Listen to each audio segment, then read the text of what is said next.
Sí, hemos recibido información de la ONEMI, del Centro de Alerta Temprana, el cual nos indica que en las próximas horas vamos a recibir una gran cantidad de agua, de precipitaciones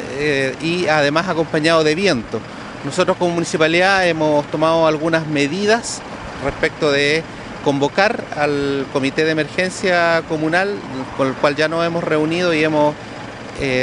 revisado el plan que tenemos para enfrentar estas 24 horas que van a ser las más complicadas. También desde muy temprano estamos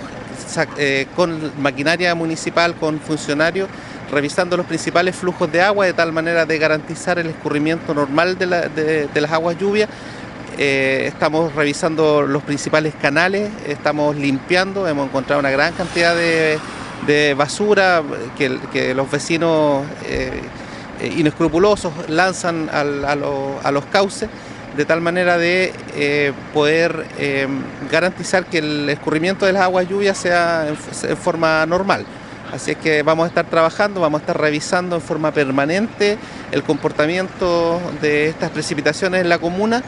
y vamos a estar con sistema de turnos de emergencia de aquí hasta cuando se acabe, que entendemos que va a declinar el día miércoles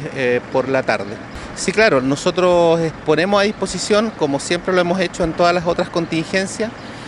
el número de emergencia, lo vamos a repetir, es el 800-762-018, es un número absolutamente gratuito, de tal manera de cualquier situación de emergencia puedan comunicarla a través de este medio para poder nosotros